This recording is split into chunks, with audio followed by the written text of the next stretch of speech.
Isang mapagpalang tanghali sa ating lahat mga kagimat. Ito na naman si Loy Agimat Itito, may papakita na naman sa inyo mga kagimat na aking mga hawak na mga kakaibang bato o mutya.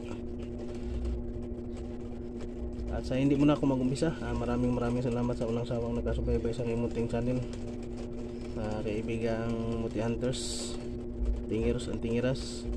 Isang pagpalang tanghali sa ating lahat mga kagimat.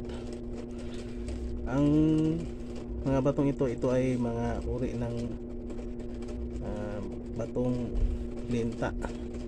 Kung alin ba dito yung maganda na mutya ng linta, kasi ito hindi magkaiba yung pinanggalingan nila mga kagimat. Una ipapakita natin mga kagimat, ito yung mutya ng linta na sa damuhan mga kagimat. Yan, no? Damuhan yan mga kagimat. Ito din sa damuhan din ito mga kagimat, yung malapad mga kagimat. Pag ano yan sila, kumahaba sila. Ito mga kagimat, ito yung sa bundok mga kagimat.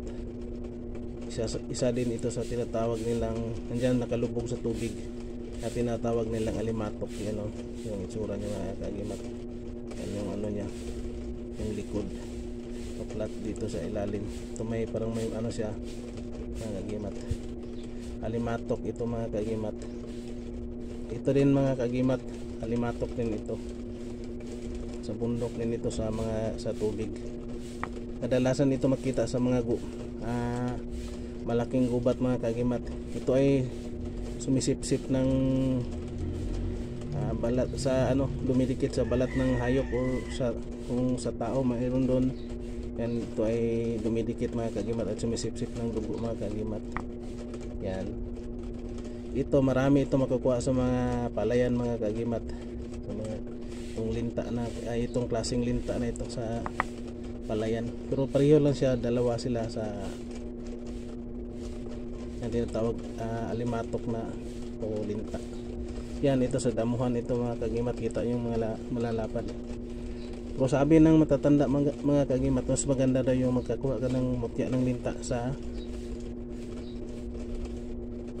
bundok, o sa yung tinatawag nilang mutya ng linta na alimatok mga kagimat. Yan daw ang mabisa talagang mutya ng linta, yung alimatok mga kagimat.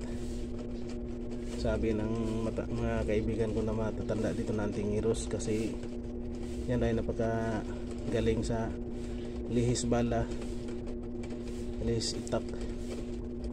At ang kagandahan dito, ito ay daw kung may sugat ka, pag makaapa ka ng tubig, ito ay madali na maghilom yung sugat.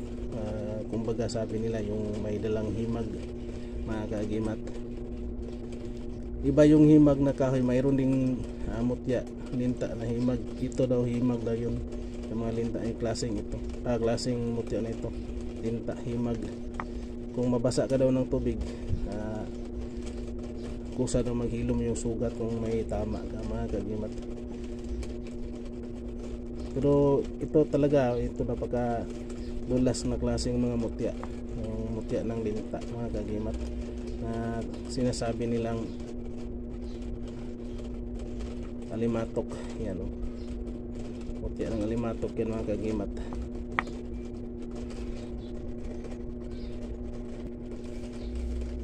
Testing natin mga kagimat sa palito ng posporo kung mga kagimat, may reaction na sila. Yan,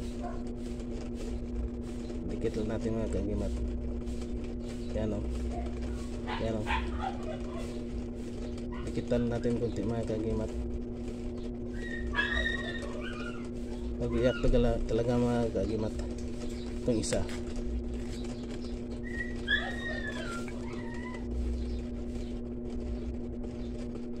Gitna.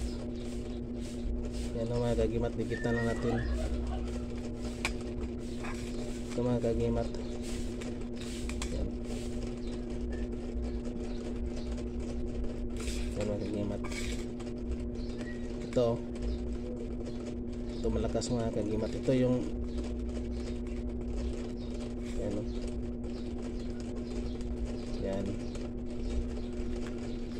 kagimat oh. Yan, lakas siya mag-react sa palitan ng posporo mga kagimat. Yan oh. Yan. Ayun na mga kagimat, nakita nyo kung alin dyan ang tunay na mga mutya ng linta mga kagimat. Yan mga kagimat, yan ang ano natin sa pagtesting ng mutya ng linta, kung alin dyan ang tunay o malakas na mutya ng linta mga kagimat. Yan. At maraming salamat, and big shout out na lang sa lahat ng aking mga kaibigang mutya hunters, antingiros, antingiras. Isang mapagpalang tanghali sa ating lahat, and thank you for watching, and God bless sa ating lahat mga kagimat.